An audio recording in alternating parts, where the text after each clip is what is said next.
Well, Kurt, Michelle, absolute honor to have both of you here. Thank you so much for making the time to do this. And it's a really important topic, and you have a lot of experience to share, so thank you. Thank you. Thank you. I want to talk about the most important thing first. The idea and the premise, the assumption that people should make time for one-on-ones. And so I want to ask you both, why should someone make time for one-on-ones? For me, it's a big opportunity to make sure that I get a chance to listen and then really make sure that the individual that I'm meeting with is seen and heard. Not just like felt it, but like it actually took place. I'm taking notes, I'm supporting best I can.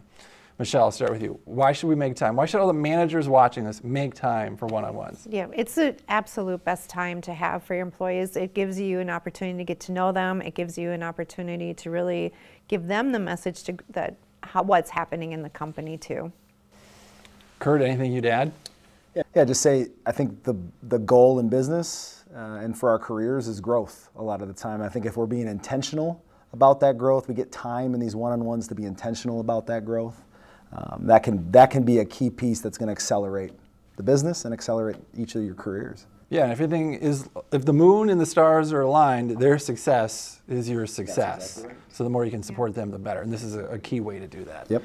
Okay, what should not happen at a one-on-one? Michelle, you kind of mentioned this in your presentation. So if they're just watching this, they need to go back and watch that. Exactly. So for me, one of the things that I should not do is like literally be on my computer and emailing somebody else. Yes. Like, I mean, maybe just to state the obvious, right? I've seen it happen. I'm thinking, what is going on here? Are we talking? Yes. Like, I like eye contact, and if we're having a one-on-one, frankly, I expect it. What should not take place at a one-on-one? The manager needs to not talk. Just let the employee talk and keep your opinions to yourself and just let the employee go for a while. That's the biggest thing I would say. How can they do that? I mean, I've certainly been there where I'm like, Yep. Just listen. If you're really focused and listening to the employee and what they're saying, then you don't have that tendency to add your comments. Don't be thinking about your comment that you want to make next. Think about what the employee is saying right now.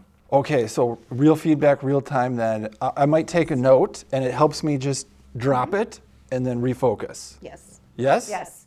And one key in that, don't take notes hidden. Make sure you have notes so employees know what you're writing. Because if it's hidden, all of a sudden they're like, what did you just write down? Is my next meeting not going to be a good meeting, right? Exactly. Yeah. That's exactly it. Yeah, the fear mongering starts. What else should not take place, Kurt? I think it's important to be yourself and to let that other person be yourself. So I think just trying to be somebody that's being coached in, I think you touched on it when you were presenting, of being too structured and saying exactly how this meeting needs to go. I think that's a really key point, is we all have different voices, we all have different ways that we're going to go about our business, and it doesn't necessarily mean the way you as the manager or that employee is going to be absolutely perfect. You're going to find that best if you can find that relationship and that trust to find that best answer. Gotcha. Be yourself, be natural. Yeah. What if you're expressive and you talk a lot? Sometimes that relationship works. I think you had mentioned you have a gal who you work with who it's a lot of discussion. Sometimes that feels really natural, and you can get into that tennis match sort of. 3 pages. Right. Yes. Yeah. Exactly. But I think if you're in a situation where you're not quite sure, you do lean on the side of not talking. Let this awkward silence take place, and Yeah, awkward silence. Something I think all leaders should just be comfortable with. it's super hard. Like even just count to your head. My thing is I'll count in my head 1, 2, 3, 4, 5. A little slower than that, but that's the gist of it. Yep. Exactly. You want to give your employees a minute to process what they're going to say next. It's scary sometimes for employees to talk to their manager one-on-one. And we want to be respectful of that and give them their space to develop that skill. At the end of the day, the more comfortable I think they are, you'll get to the truth or the heart of the matter. You'll get to the real issues, and then you can support those. Yeah, exactly. I think that's what it's. Yeah. Yeah. You mentioned the word process. Let's go there. So for those managers, a lot of managers watching this, they love process. Yeah. We got to give them high level, step 1, 2, 3, 4, if you got a fifth, just to give them something to get started with. So starter tips, process, how can people map out a good one-on-one? Yeah, I always find if you have just 3 questions you ask the employee to get started and get them talking, then they'll get more comfortable with how the conversation should go. And then ask them, say help them write an agenda maybe. What would help you? What would be a good agenda? How do you work the best? And let the employee then come with it in the future. Nice. Just saying fix it and do it isn't comfortable for all employees. Yeah. So help them be comfortable, help them create an agenda. So step one, help them be comfortable. For me, I always just go back to basic. How you doing? Yep. And let that play out for sometimes 3 minutes, sometimes 10, whatever. Yes, exactly. Yeah, I liked, you had touched on your 3 questions were, what's stressing you out or what's bothering you, what's going well. I think that's a great place to start, definitely, in all of them, and see what it falls into. Of if it's seeming like it's not progressing and we're not getting, movement, then it's setting a little bit of an expectation maybe of we're asking to bring forward a certain number of items to at least get the conversation going, get that priority alignment, that sort of thing. Yeah. What else? I was going to say the other thing that really is important is at your second meeting or your third meeting, follow up from the previous meeting. So if somebody said, I had my kid's birthday party, I think you mentioned this, follow up and say, how was it? Employees are surprised when you remember what they said. Or you had you had to present a best in class, how'd it go? Follow up with, so you're interested and you heard what they said, makes a big difference. And you can see the employees relax when they're talking about something, their achievements. Yeah, I love that. We put a lot of pressure on people in our training to demonstrate their ability to apply what they learn and show positive measurable benefits. All managers should demonstrate their ability Exactly.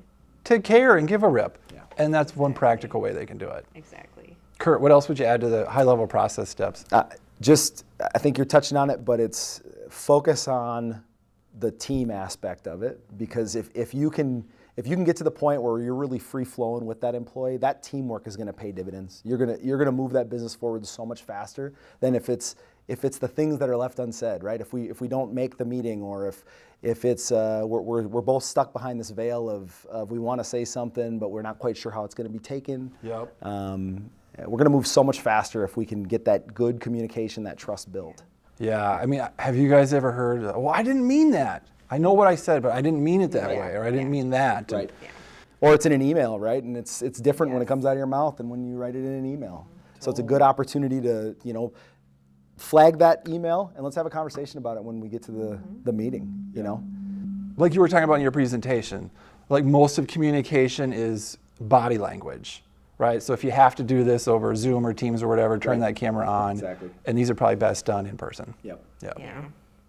Yeah, there are times when you have to do them. I always say, managers will ask me about that. What about virtual? If you can't make the meeting in person, then I get, do it virtual, but be interactive, cameras on, pay attention. Don't be looking around or eating lunch or whatnot. Just treat it as professional as you can. I turn my notifications off. Yes. Like I'm usually thinking about the one-on-one 10, 15 minutes before the one-on-one. And I'm thinking, okay, follow up from last time, notifications off, cameras on, good to go, whatever I need to, to prepare. Absolutely. Would you guys ever fire somebody if they didn't have one-on-ones with their team members? Like, has it ever come to that, or would you? I think that's an odd question. I don't know. It would have to be at the end of some sort of an improvement plan. Let's say it like that. Yeah. I think there's a lot of ways to win. Yeah. I'm not saying that this is like end all be all, a one-on-one. I think it's a really good tool. Yeah. Right? Similar to kind of when we talk lean tools or we talk, personality tools or whatever. It's a really good tool. It's a blocking and tackling type tool, like a really foundational one. But I'm not sure if I'd fire somebody over not doing a one-on-one. Why not? If it's the most foundational piece for a good relationship, and all work and success for work is predicated on this, you wouldn't go there at the end. You've given them 5, chances, if you will. You're working with them, and they keep coming back with it. And you did such a great job in your presentation with some of the yeah buts. Yeah. And they're like, well, yeah, but we just talked. Yeah. Not yesterday, 5 minutes ago, right? And they're coming back and they're saying, why should I do this, Kurt? Right. I think a lot of our listeners are going to be possibly in a plant somewhere, right? And you're working really close with one another. There are a lot of relationships that are very strong inside of those facilities that you can really leverage on. I think it's really a question of growth. Are we moving forward and are we progressing? If we're feeling like we're stagnant at all, this is a really good tool. And I don't know, I just like the idea of pulling rather than pushing. Yeah. Carrot, not the stick. Yep. Yeah, one of the things I've found is where we maybe wouldn't necessarily have the one-on-ones be the reason for firing somebody. It's probably one of the symptoms of a poor manager. And so that manager is probably not going to make it anyways. And so the one-on-one is just another indication. When employees, I get lots of complaints from employees about one particular manager. I'll say, well, what are you talking about in your one-on-ones? And I get the blank stare. I'm like, all right, so apparently we aren't having one-on-ones. And so we go back to, or if a manager is complaining about an employee, I'll say, what did you say in your one-on-one? How did it go? And I get the blank stare. Then I know something's going on there. There's something more happening. Do either of you do these skip level meetings I hear a lot about, where you jump, not a direct report, you go, oh, and then it's not maybe a formal one-on-one, but like a touch base with somebody on the team just to maybe. Yep, I do with all my employees. Yep, I do. Is that what you call skip level? We don't call them. I just call them indirect reports. Okay. Or my manager's employees, I'll touch base with them once a month or once a quarter, if depending on what level they're at, just as a touch base. And But so it's formal scheduled? it's scheduled. Okay. It's scheduled on a monthly or quarterly basis, depending on again what's appropriate. I encourage all of the managers to do the same thing. Sometimes it's impractical. If you have 100, if you have a team of 100, 150 under you, it's not going to be practical, but maybe somewhere along the line. Every employee should have a one-on-one and then another meeting or access to their manager's manager. Yeah, we don't, but that's a really good idea. I think that's a powerful way to build trust kind of throughout. Oh, yeah. Yeah. So that's a perfect segue for one of my last questions for you guys. Yep. What can you do to make your one-on-ones more effective? Or maybe your answer is adding some of these skip level meetings. Yeah, maybe. Anything you're thinking there? I think making it more effective, if we're not moving the needle, it's how do we prioritize that top three mentality. Let's keep it simple so we're getting something meaningful out of these meetings. And that discipline, because sometimes they can just turn into a discussion, a time to kind of shoot the breeze. Yeah. So trying to push that discipline a little bit down where we're gaining alignment. It's about the business and moving it forward. Like it. Yep. Yeah.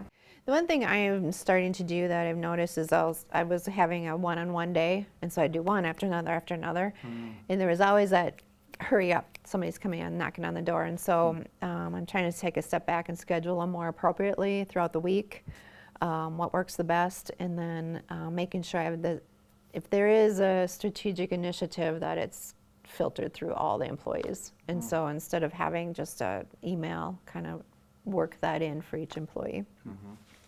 Love it, absolutely love it. So just as we wrap here then, we got a lot of supervisors watching, and I know they're just gonna soak this stuff up. You guys are so good. This is so great. Thank you.